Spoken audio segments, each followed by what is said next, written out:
muy buenos días y gracias a Neuron Energy por la invitación. Vamos a empezar el panel. Pues, como decías, tenemos a panelistas muy reconocidos, tanto en el ámbito de las empresas como en el ámbito de gobierno.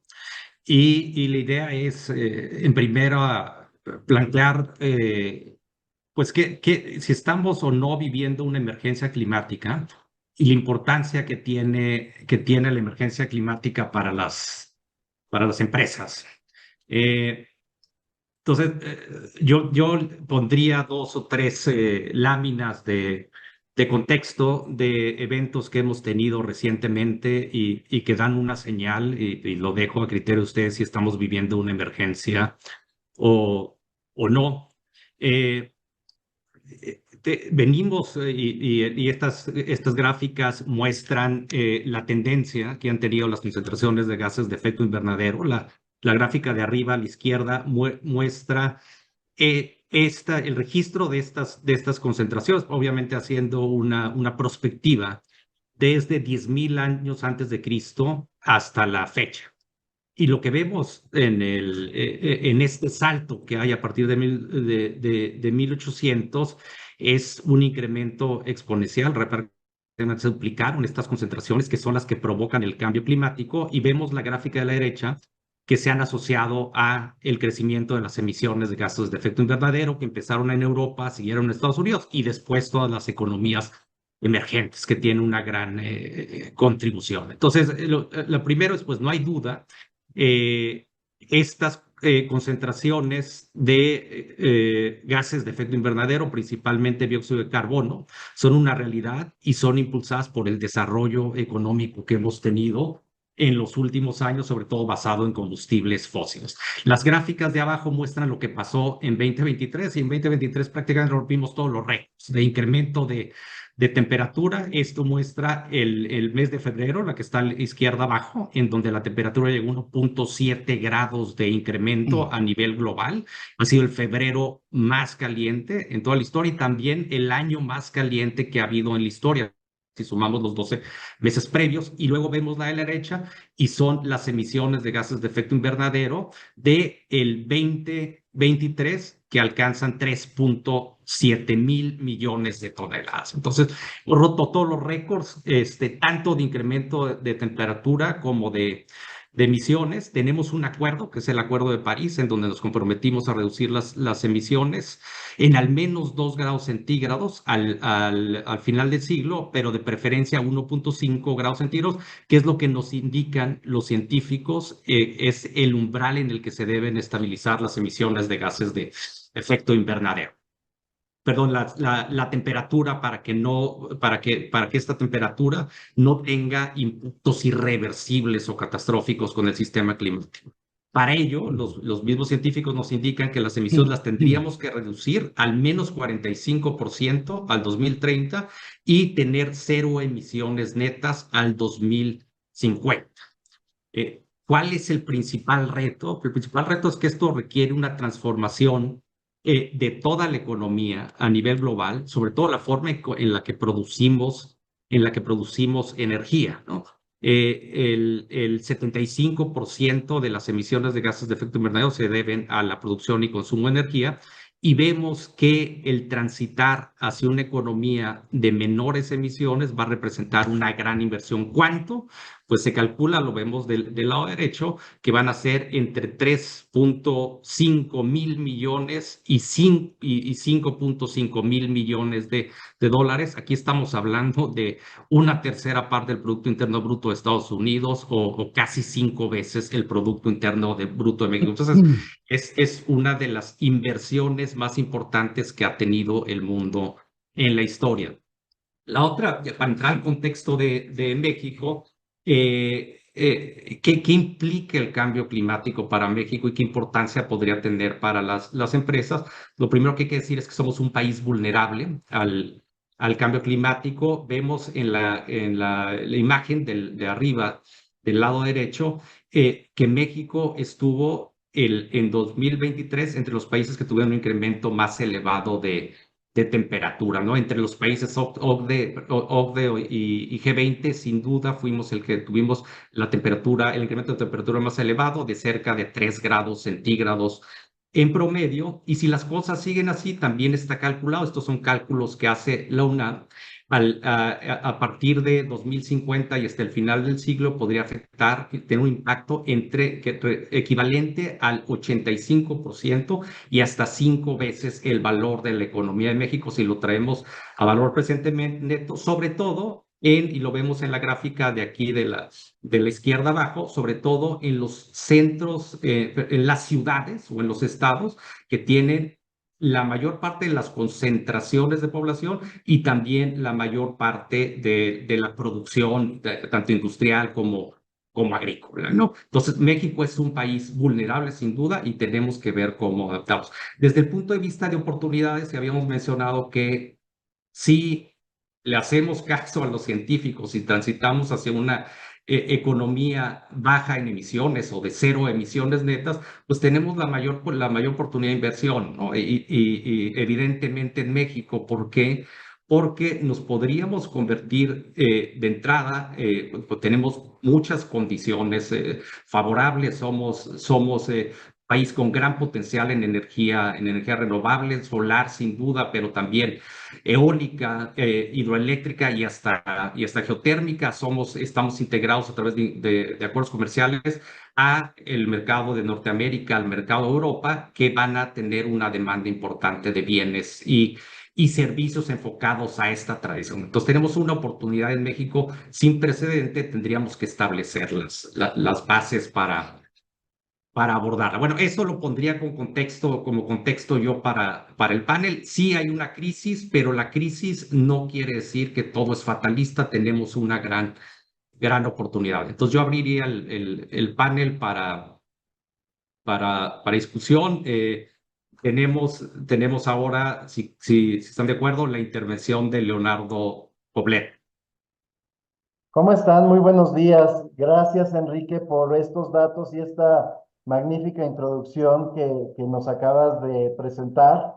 Gracias también a Nashla por invitarme y a Neuron Energy por esta invitación que nos hacen para platicar de un tema que sin duda, pues como bien lo has mencionado, Enrique, pues no podemos dejar a un lado. No se puede hablar de desarrollo de ciudades sin hablar de sustentabilidad, porque nuestros recursos naturales evidentemente están escaseando y no nos lo podemos acabar.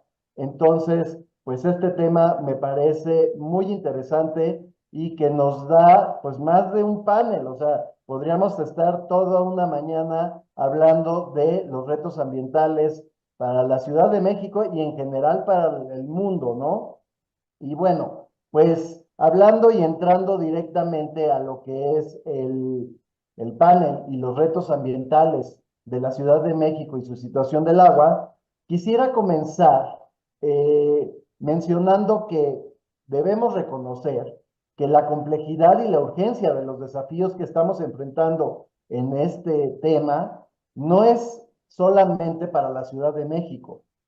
El agua, como para muchas otras ciudades, está en escasez en varias de las poblaciones y de los centros urbanos de nuestro mundo. Entonces, tenemos que empezar reconociendo esta crisis que no solo afecta a la Ciudad de México, sino que es un desafío para casi todas las concentraciones urbanas importantes del mundo y de nuestro país.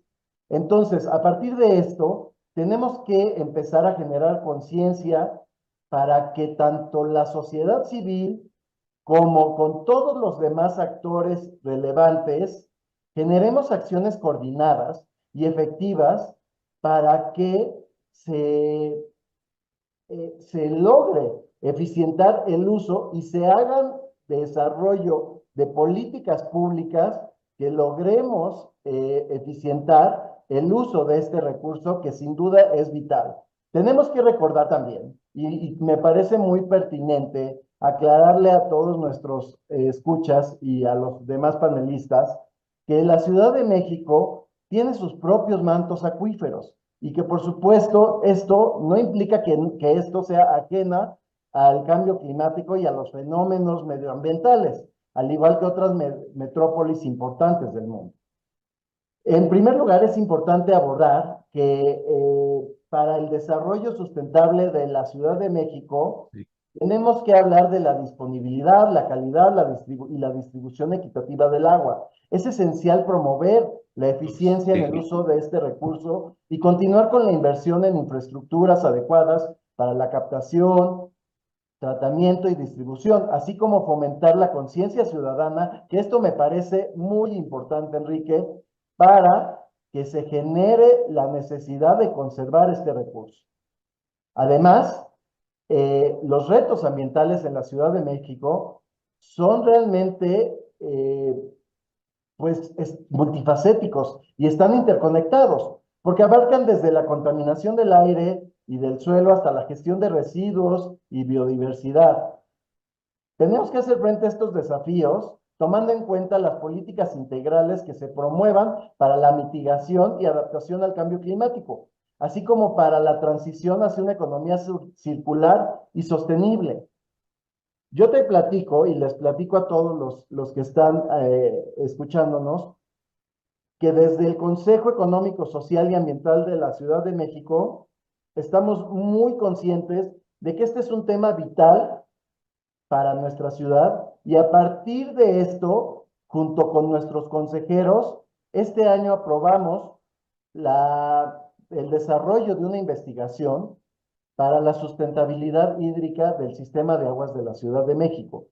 Y aquí me parece muy relevante mencionar que lo que buscamos con este estudio es generar no solo la liberación de recursos a través de eficiencia administrativa, que también esto pueda generar más inversión para que al final el agua llegue a todas las zonas de la ciudad y que podamos eficientar de una manera adecuada la distribución de este recurso. También lo que buscamos es hacer una conciencia y generar políticas para que la ciudadanía y las empresas también generen una conciencia hídrica y valoren y se hagan esto genere que podamos generar desarrollo sustentable en nuestra Ciudad de México. La colaboración entre el sector privado puede generar sinergias y amplificar el impacto de las iniciativas ambientales. Es necesario fomentar espacios de diálogo y cooperación entre los diferentes actores que faciliten la transferencia de conocimientos y recursos para generar mejores prácticas.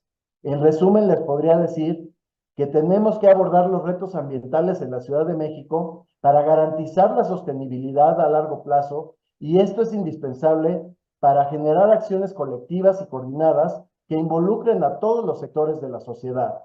Desde el Consejo Económico, Social y Ambiental de la Ciudad de México, nos comprometemos a seguir promoviendo el diálogo y la colaboración entre los diferentes actores para impulsar soluciones integrales y equitativas. Muchas gracias, Leonardo, y sin duda el tema del agua va a ser probablemente el tema más importante que tengamos en este año. Es un tema que ya permeó incluso al discurso actualmente de las elecciones y las propuestas que se están gestionando por distintos actores y un reto monumental para el caso de México. Muy importante tu aportación. Yo le daría la palabra ahora a Cristina Rodríguez para que nos platique un poquito sobre las políticas y acciones para enfrentar la emergencia climática desde el punto de vista de las empresas. Muchas gracias, Enrique. Buenos días y un gusto estar compartiendo este panel con Miguel Ángel y con Leonardo también. Muchas gracias, Nashla, por la invitación y a Neuron. Y bueno, creo que justo, ¿no? Leonardo abrió bastante el tema de las políticas que se deben de aplicar para poder trabajar todos en conjunto de una manera colaborativa en esta emergencia climática que estamos viviendo. Y precisamente, ¿no? Yo les puedo hablar un poco desde la industria extractiva en lo general y en particular puedo hablar como desde la minería con algunos ejemplos. Por ejemplo, en Compañía Minera Cuscatlán hemos estado invirtiendo en el uso de energía solar a través de paneles solares, de autogeneración, y hemos identificado y detectado en este camino pues estos temas que son muy conocidos sobre una existencia de políticas suficientes para el desarrollo e implementación de estas tecnologías. Sin embargo, una falta de claridad en las líneas de interés y desarrollo del país en relación a la implementación de estas políticas y la facilitación de la integración de las energías renovables en la industria. Entonces, eso es por un lado. Por otro lado, una parte muy importante para atender la emergencia climática de una manera a lo mejor ya reaccionaria es la innovación. Y para eso necesitamos incrementar una inversión dirigida en las industrias. Por ejemplo, en la minería, yo les puedo decir que para poder tener esta inversión fomentada y dirigida en temas de innovación que nos ayuden a corregir este rumbo y a generar los metales que son básicos y necesarios para la transición energética de una manera donde nosotros podamos reducir la huella de carbono relacionada con nuestras actividades, es necesario que haya facilitación en cuanto a la exploración minera, cosa que actualmente es complicada por algunas modificaciones que hicieron a la ley de minería, que haya facilitación en cuanto al relacionamiento con las comunidades y la obtención de la licencia social, promoviendo precisamente pues estos beneficios compartidos cuando nosotros como país empezamos a transitar de una manera más veloz hacia el uso de energías renovables y nuestra intervención en este proceso.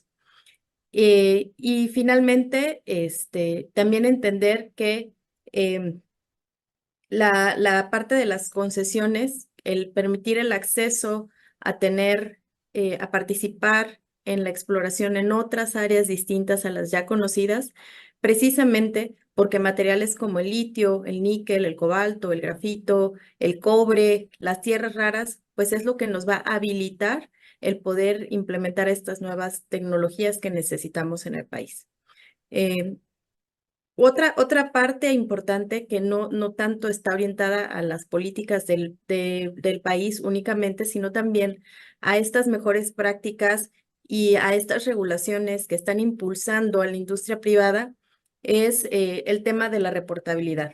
El tener y gestionar a través de reportes públicos como lo hace Fortuna Silver Mines, que es a la empresa, al corporativo al que pertenecemos, es sumamente importante porque genera y permite la transparencia y trazabilidad de planes alineados a la atención de metas específicas, no solamente en relación a clima, sino a todos los aspectos que, como sabemos, por los Objetivos de Desarrollo Sostenible, todos los aspectos, biodiversidad, agua, uso del suelo, empleo, todo, género, todos estos aspectos están involucrados en la resolución de la emergencia climática. Entonces, en este caso, por ejemplo, nosotros estamos alineados con la fuerza de trabajo del disclosure financiero climático y nos hace tener compromisos al 2030, al 2050, que ayuda y compromete a la empresa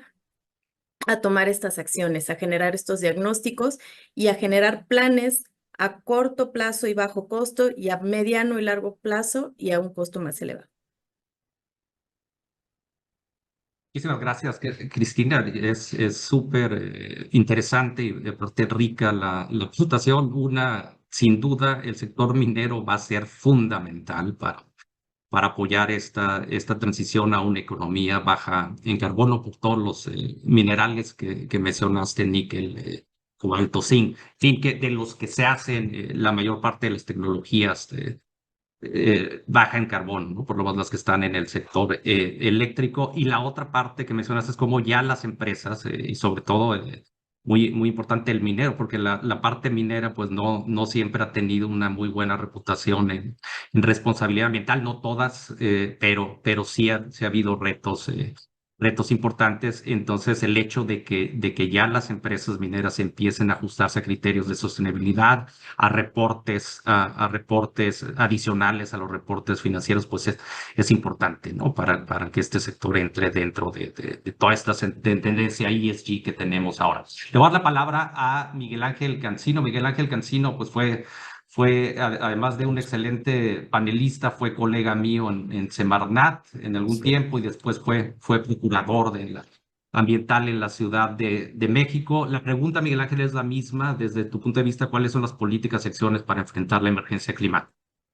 Sí, muchas gracias. Buenos días a todos, a todas. Aquí, tanto en el panel, un gusto poder acompañarlos y a quienes nos están viendo y escuchando. Yo voy a aprovechar muy rápido, Enrique, tu presentación y la de Leonardo y Cristina. Eh, el tema tiene que ver con retos y política pública.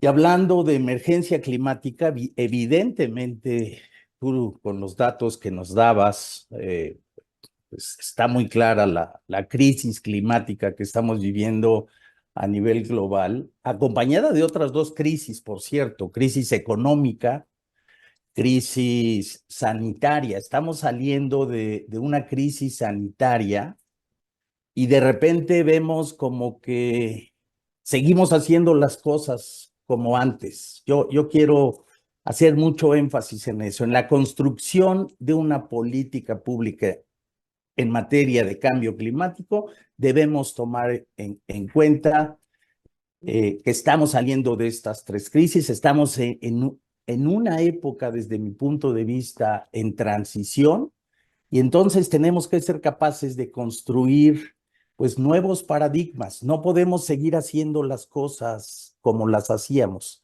Nuestra modificación de patrones de producción y de consumo tienen que cambiar radicalmente.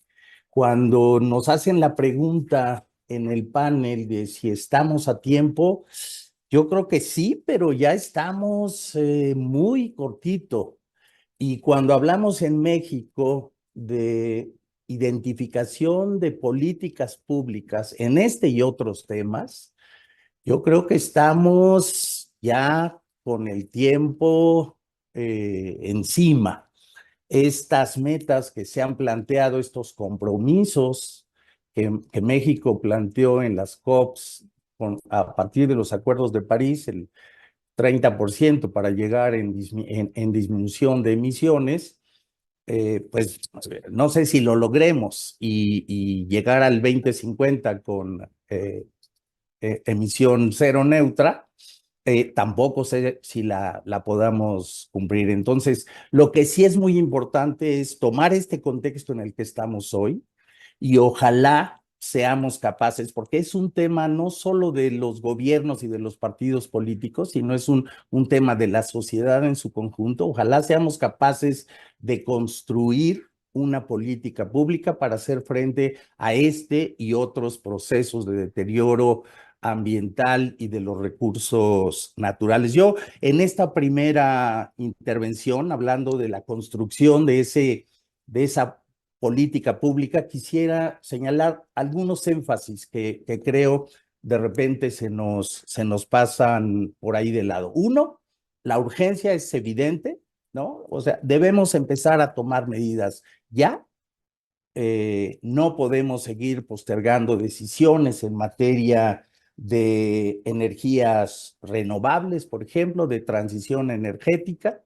O sea, debemos tomar la emergencia ya. Segundo, que esta política pública para el cambio climático sea integral, es decir, no dejemos de lado otros aspectos importantes también vinculados con el cambio climático, pero que de repente dejamos de lado. Ya Leonardo nos hablaba de la seguridad hídrica, por ejemplo, en la Ciudad de México, pero es un tema global, ¿no? Todo lo que está implicando los efectos que está teniendo el cambio climático, sequías, inundaciones, incendios forestales, etcétera. O sea, la pérdida de biodiversidad, cómo la trabajamos junto con el clima, por ejemplo, ¿no? Esa parte no se nos debe olvidar. Evidentemente, involucrar a las autoridades y a las empresas. Como yo decía, no es un tema exclusivamente de gobierno, tenemos que ser capaces de involucrarnos nosotros como sociedad, y en este caso aquí tenemos representantes de empresas muy importantes. Tenemos que buscar, tenemos que hacer propuestas para avanzar en estos temas, mucha participación social y, por supuesto, tomar en cuenta, balancear la mitigación y la adaptación. De repente le damos mucho más peso a la adaptación.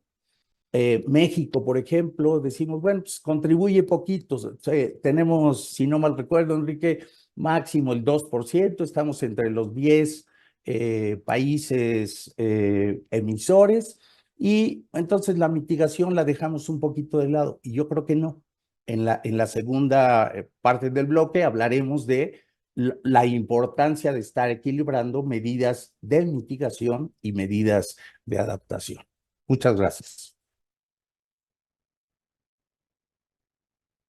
Muchas gracias, Miguel Ángel, y sin duda comentarios clave. Retomo la parte de la urgencia, tal vez no la enfatizamos, estamos ya a nada de alcanzar el umbral que nos señaló la comunidad científica, que es el umbral crítico, ese aumento acumulado promedio de 1.5 grados centígrados que se espera, o a final de esta década o a principios de la que sigue. Tenemos que avanzar hechos la mocha, ¿no? Porque cada fracción de grado es importante. Por ejemplo, la diferencia entre tener un 1.5 grados y 2 grados centígrados son 4 meses de sequía más a nivel mundial. Imagínense el impacto que tendría ese nivel de sequía para la Ciudad de México, ahora que nos estamos quedando sin agua. Pasamos al siguiente bloque. Y en este bloque nos concentraremos más en cuál es el papel de las empresas y cuál es el balance, ¿no? Como decía Miguel Ángel, entre las cuestiones de adaptación y mitigación. La primera pregunta que tenemos en el panel, y si me lo permiten, voy a abrir como contexto, es cómo pueden las empresas colaborar de manera más efectiva con las organizaciones gubernamentales y sin fines de lucro para abordar los desafíos de manera más amplia, ¿no? Tanto las organizaciones no gubernamentales como los gobiernos. ¿Cuál es el papel de las empresas en esta carrera que tenemos que ganar ante el cambio climático? Bueno, nuevamente tres láminas, porque creo que ayuda desde el punto de vista ilustrativo. A mi punto de vista, hay tres tendencias que van a definir, y me gusta ver la parte del medio ambiente y cambio climático desde el punto de vista positivo, ¿no? ¿Cuál es la ganancia de tener una mayor responsabilidad ambiental? Estas son las tres tendencias que a mi punto de vista van a definir la competitividad tanto de las empresas como de los países en los próximos 10 años. Por un lado, y lo decía Miguel Ángel, venimos de una emergencia sanitaria, y esa emergencia sanitaria nos obligó a digitalizarnos. Estamos ahorita en un foro. Yo antes estos foros pues no los hacía de forma virtual, todos eran presenciales cuando estaba en el gobierno, y iba saltando de un país a otro, que era el representante de asuntos internacionales de la Semarnat. Entonces los foros no eran virtuales, todavía no teníamos la tecnología. Con la pandemia, el mundo tendió a digitalizarse. Lo que tenemos del lado izquierdo es el nivel de capitalización de las 100 empresas más importantes a nivel mundial. Y si vemos los cuadros azules, solo 3 empresas, Microsoft, Apple y Alphabet, que son las principales empresas de tecnología a nivel mundial, representaron o tuvieron un nivel de capitalización cercano a 5.5 billones de dólares. Estamos hablando casi 5 veces el tamaño de la economía de México, solo 3 empresas o una tercera. Si sumamos todas las de digitalización, 3/4 partes o tal vez un poco más del Producto Interno Bruto mundial está en el sector de tecnologías de información. O sea, ya es difícil concebir un mundo que no tiende a la digitalización, está ligado también a la sostenibilidad. Nos ayuda a ser más eficientes, más automatizados, nos ayuda a monitorear mejor los fenómenos ambientales. En fin, tiene una gran nicho de oportunidad para promover las estrategias socioambientales. Del lado derecho hasta arriba tenemos cómo se han ido incrementando los flujos de inversión privada a nivel mundial, en total, y lo que vemos el recuadrito de azul más fuerte es los que están ajustados a criterios de sostenibilidad, que son los que mencionaba Cristina. ¿Cuáles de esos fondos han adoptado un marco de sostenibilidad, el que sea? Cristina mencionó uno, pero hay varios. Y los están reportando de forma frecuente. Entonces vemos que en 2014 solo 19,000 millones de dólares estaban ajustados a ese marco contra 45,000. Veamos en 2024, que es donde estamos ahorita, vamos a tener más capital, 80,000 millones de dólares de fondos privados internacionales van a estar ajustados a marcos internacionales y 71,000 millones de dólares no van a estar ajustados. 80,000 millones de dólares es cercano al PIB de la economía mundial, que es de 100,000 millones de dólares de lo que tuvimos en 2023. Entonces es un flujo enorme de capital, cerca de la tercera parte del capital mundial ahorita y está ajustado, y probablemente terminemos el año no el año, perdón, la década con la mayor parte del capital ajustado a marcos de sostenibilidad. La otra tendencia es geopolítica y estamos viviendo una época de desconfianza, una época de guerras y en donde las cadenas de suministro y los fenómenos, los fenómenos geopolíticos están motivando que las cadenas de suministro se reconfiguren y los socios comerciales pues están tomando medidas para aumentar el comercio con países con los que tienen más confianza, ¿no? Y eso sin duda ha favorecido a México. Somos uno de los países más favorecidos por esta tendencia de la reconfiguración de las cadenas de suministro, mejor conocidas como nearshoring. Los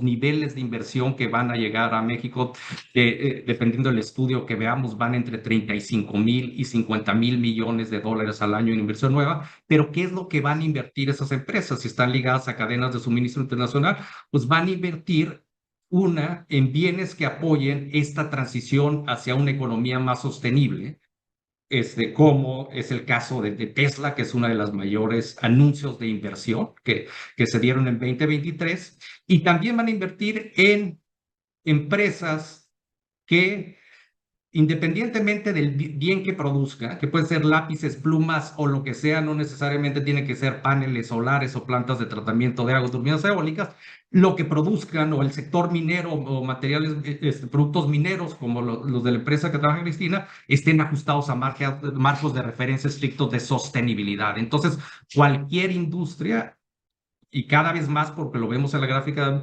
de arriba, va a tener que ajustarse a estos marcos de sostenibilidad. Entonces, ¿cómo pueden las empresas colaborar en esta transición, apoyar el cambio climático? Haciendo lo que hacen, generando valor, buscando oportunidades de negocio, pero entendiendo que hay un nuevo contexto, ¿no? ¿Y cuál es este nuevo contexto?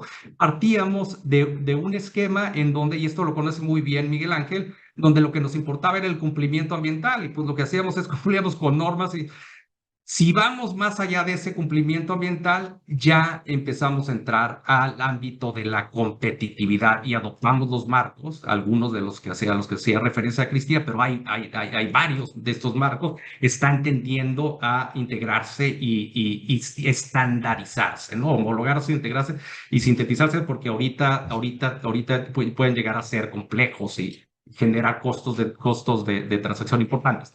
Pero bueno, la idea es pasar del compliance a la competitividad, aprovechando esta transición hacia una economía más sostenible, donde vemos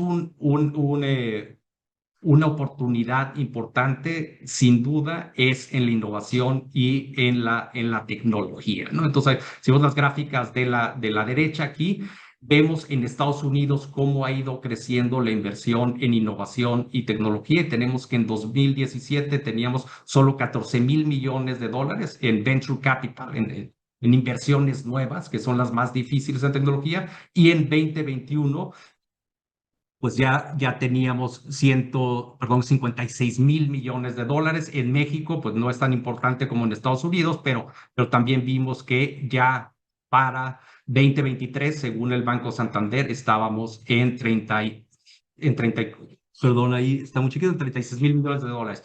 La empresa que represento, que es Energy and Water Development Corporation, está aprovechando esta oportunidad. Entonces, estamos en el ámbito de la transición. ¿Y qué hacemos? Pues hay una crisis de agua en México, estamos conscientes, y lo que hacemos es desarrollamos proyectos proyectos que utilizan tecnología para producir agua. Entonces vamos a tener escasez de agua en la Ciudad de México, escasez en el norte, se están acabando las reservas del Cutzamala, los pozos, muchos de ellos están sobreexplotados o están contaminados. Necesitamos crear fuentes alternativas, y una fuente inagotable de agua es la atmósfera. Entonces, a través de esta máquina que ustedes ven aquí, y que lo que ven en azul son paneles solares, condensamos el aire, el vapor de agua, y producimos agua potable. ¿No? ¿De qué nos estamos financiando? De esto que les decía, somos una empresa pública, estamos en el New York Stock Exchange, estamos a punto de listarlos en el Nasdaq. Entonces los inversionistas están financiando esta transacción. Entonces, empresas, ¿cuál es la responsabilidad de las empresas? ¿Qué pueden hacer las empresas?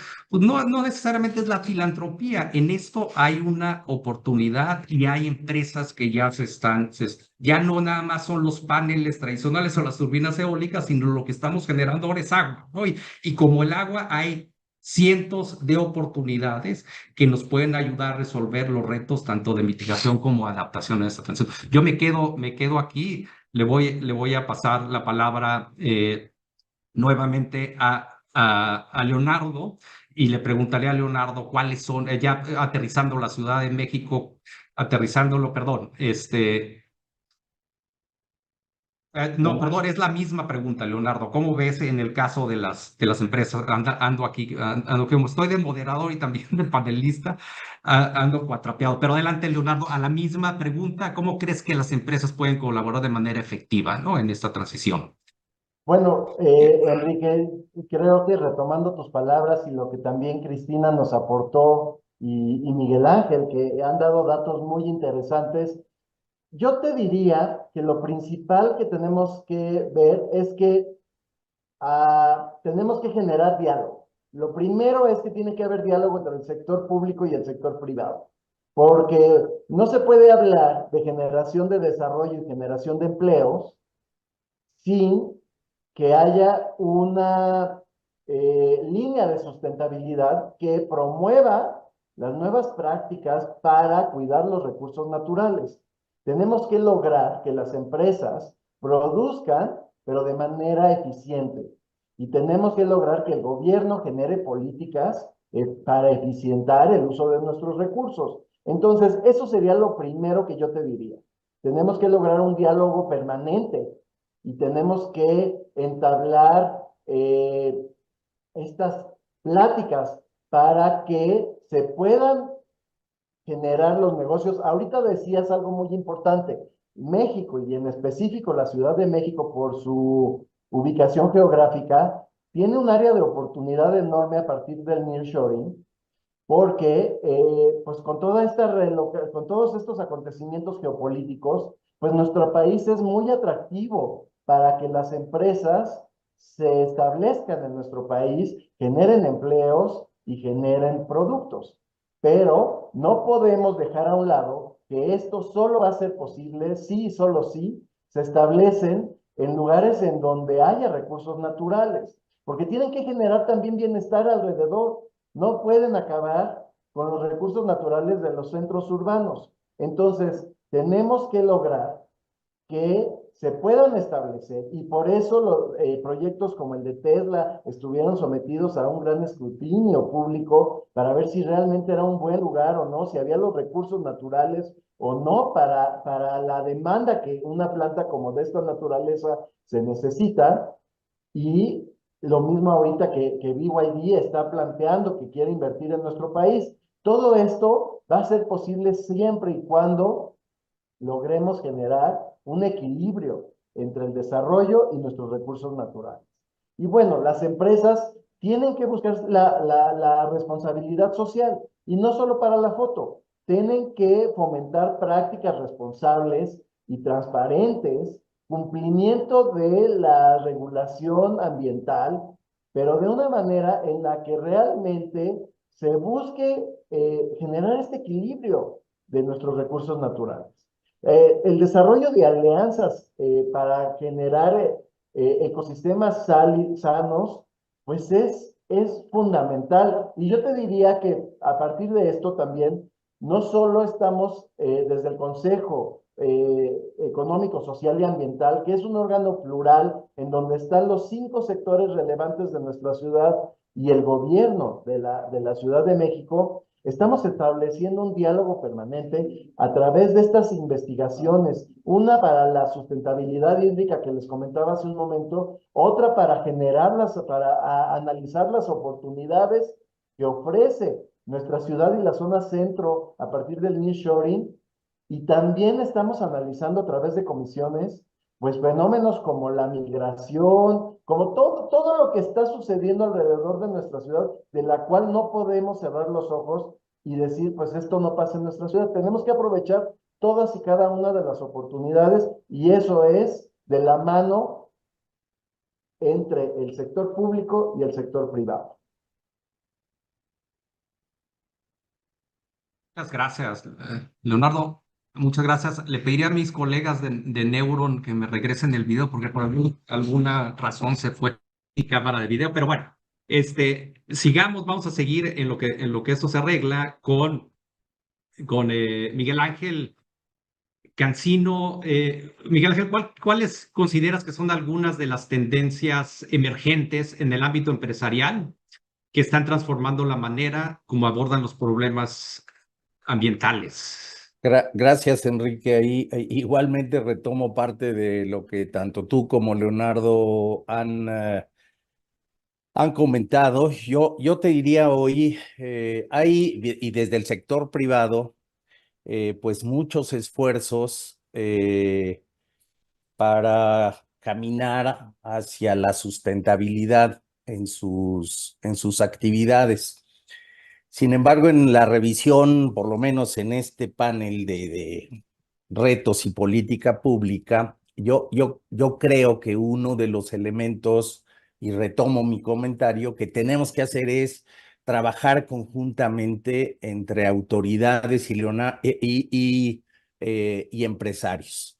O sea, hay muchos esfuerzos, pero desde mi punto de vista están dispersos porque no tenemos una ruta clara de descarbonización en distintos sectores. Por ejemplo, Enrique, yo creo que sectores tan importantes como el minero, ¿no? Sectores tan importantes como el turístico, el de infraestructura, el eléctrico, tanto desde el punto de vista público como desde el punto de vista privado, seguramente hay esfuerzos, pero no tenemos la claridad, no tenemos la ruta, no tenemos el programa. A veces nos hacen falta incluso instrumentos para negociar juntos, empresas y sector público. Por ejemplo, en el caso de las inversiones, Enrique, tú conoces perfecto. Hoy hay países, si no mal recuerdo, Sudáfrica, Indonesia, India, que ya están buscando la utilización de fondos a nivel internacional para caminar hacia la descarbonización con las metas que han adoptado y planteado al 2030, al 2050 o un poquito más adelante, porque hay países que no van a alcanzar la descarbonización al 2050 y eso está muy claro. Entonces, lo que creo que tenemos que hacer es construir gobierno y empresas esa descarbonización. Y si gobierno, esperemos en esta transición política que estamos viviendo en México, ojalá podamos ver mejores esfuerzos en estos temas, entonces sí desde el sector privado empezar a plantear esas rutas e ir forzando a las propias autoridades a caminar adecuadamente. Hablando de cambio climático, está muy claro cuáles son los sectores en los que hay que estar poniendo atención, ¿no? Tú señalabas uno y que pues, es el más claro, el de la generación de electricidad, y lo que ahí tenemos que estar haciendo y buscando. Yo creo que hay muchísimo que hacer, no me detengo. Este es un tema que nos puede dar para paneles completos, o el tema de transporte, por ejemplo, ¿no? Los esfuerzos que puede hacer el sector industrial o las industrias directamente, o en el tema de la promoción de la movilidad activa, el tema del ordenamiento del territorio.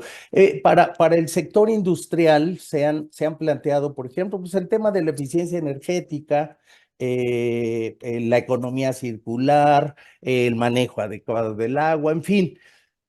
Mi énfasis es, tenemos que construir una ruta clarita que nos permita ir avanzando con mucha transparencia en metas, indicadores, acciones, qué tanto estamos avanzando en la atención de la vulnerabilidad a la que se está sometiendo la población, ¿no? Entonces, yo esperaría que hacia este mismo año, podamos ver en los programas de gobierno, pues ya esa ruta con mucha mayor claridad.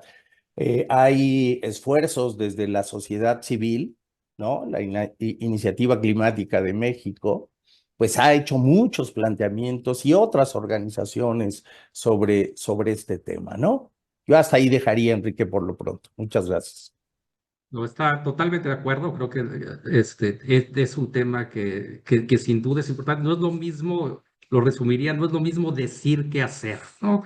Entonces, la mayor parte de los países ya se comprometieron a ser neutros en carbono al 2050, pero muy pocos han dicho cómo le van a hacer para llegar ahí, ¿no? No han hecho sus planes al 20. Si vemos los planes que han fijado los países al 2030, pues no nos dan los números para llegar a ese 2050 de cero emisiones netas. Tenemos que Exacto. triplicar, por ejemplo, la capacidad instalada de energía renovable, nada más, y no hay una plan claro para llegar ahí. Si nos vamos a nivel de empresas, también son muy pocas. 95% de las emisiones de gases de efecto invernadero a nivel mundial han fijado metas de net zero, ser cero netos al 2050. 50. 75% de esos compromisos son ambiguos o están mal diseñados, ¿no? No los han mencionado. Entonces, ya lo prometimos, pero no hemos dicho cómo le vamos a hacer para lograrlo. Exacto. Eso es importantísimo y ahí está el reto para las empresas. Y yo le preguntaría a Cristina en este ámbito, pues que en el caso del sector minero, ¿cómo estamos? ¿Cuáles son los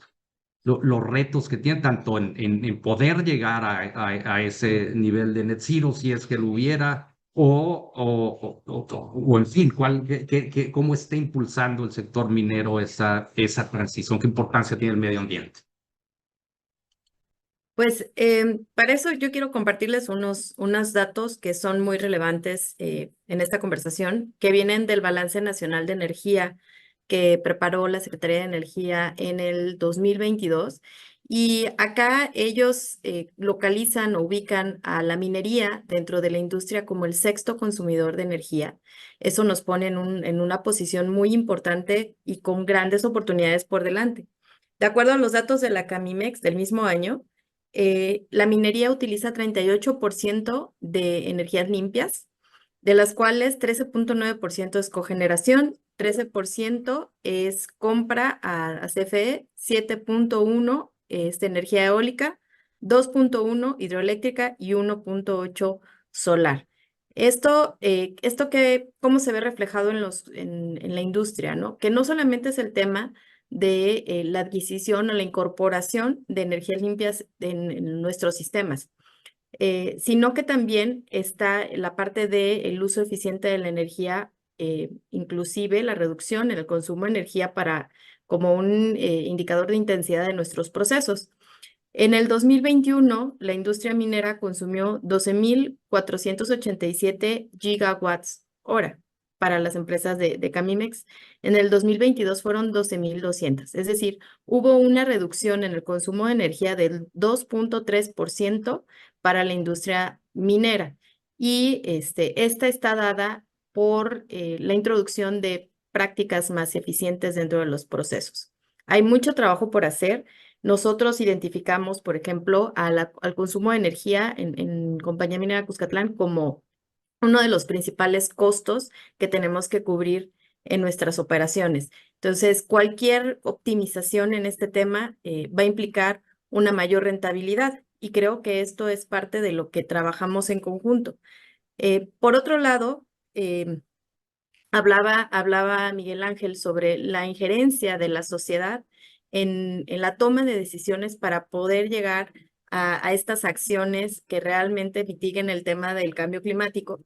Y en este sentido, creo que es así. Las decisiones son socioambientales. Ya no podemos hablar simplemente de nuestro interés por el medio ambiente y cómo nosotros hablamos en pro del medio ambiente, sino realmente en las comunidades, cómo ellos y nosotros y los gobiernos y todos intervenimos para entender cuáles son estos beneficios ambientales y estos riesgos de no trabajar en conjunto en pro del sistema, ¿no?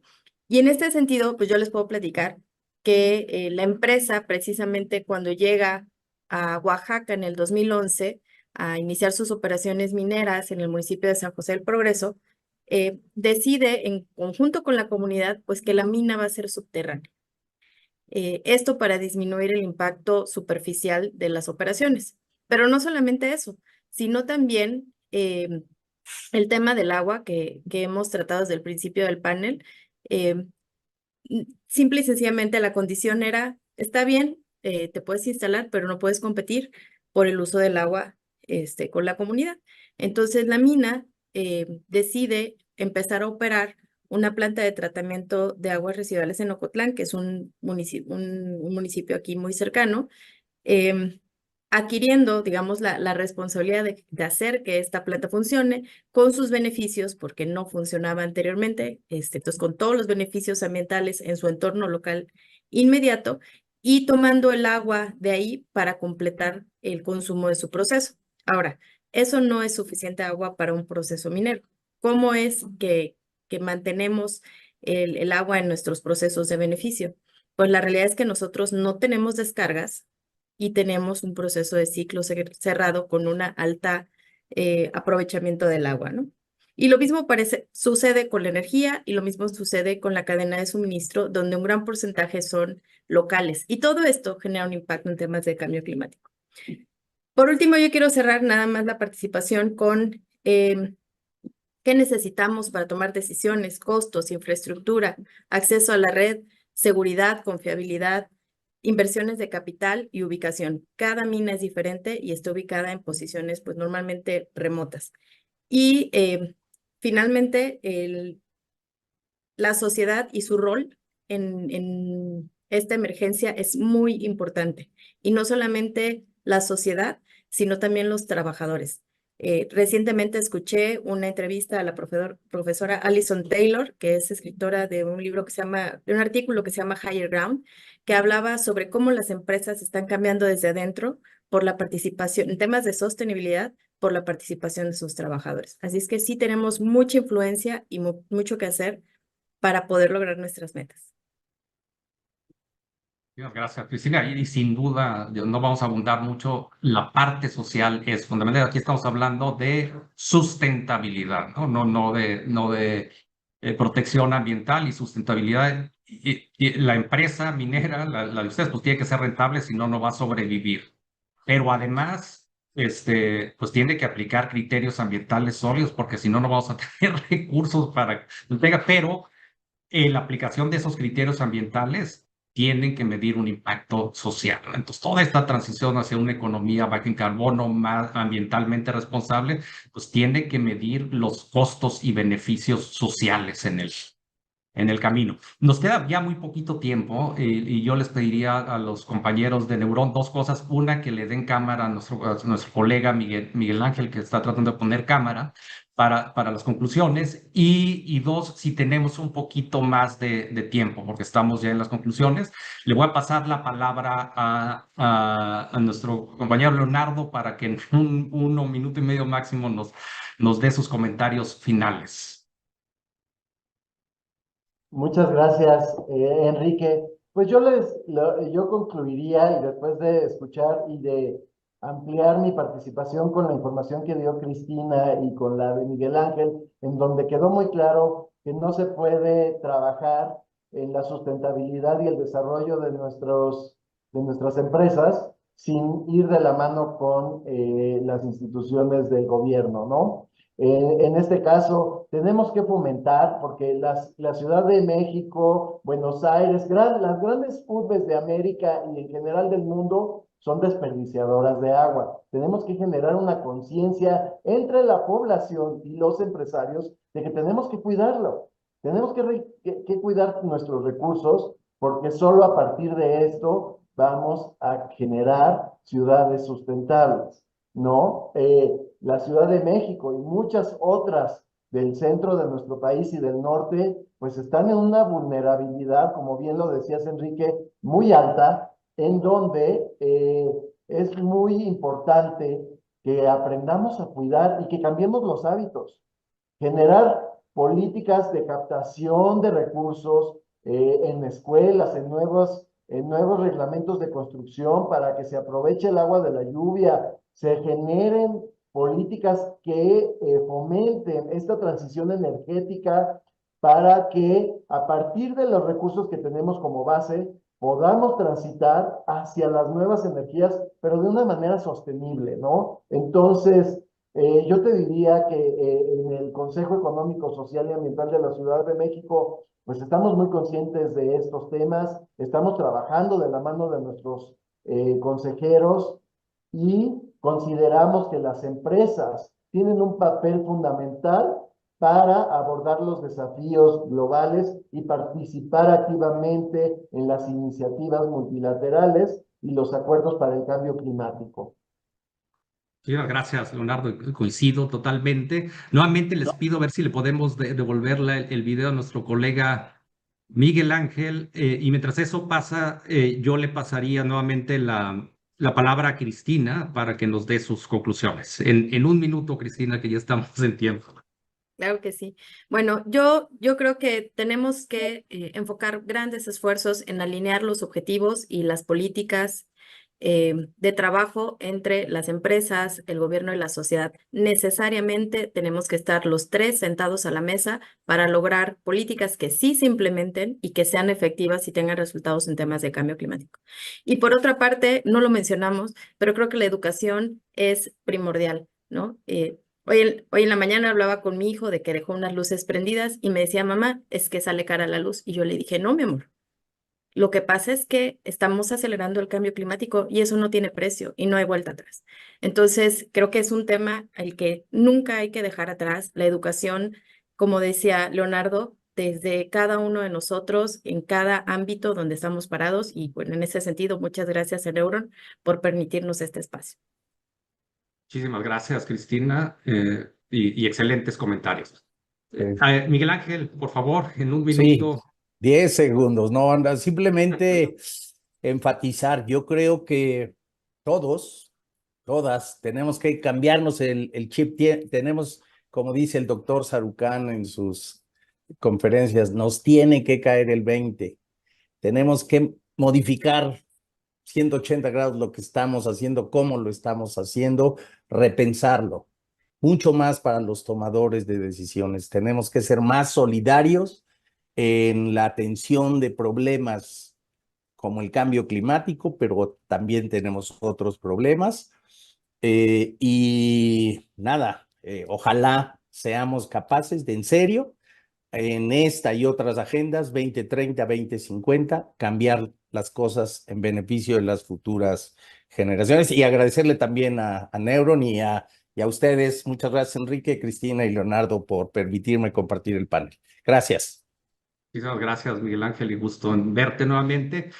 Hay una pregunta del público, se la vamos a, es dirigida a Leonardo, y lo que preguntan es cómo estás viendo los escenarios de qué es lo que va a pasar en el ámbito de cambio climático con las propuestas que han hecho las candidatas, ¿no? Si gana una, otra o otro. Bueno, mira, yo lo que te diría es que ambas candidatas traen propuestas muy claras de hacia dónde tiene que ir el Estado y nuestra soberanía energética.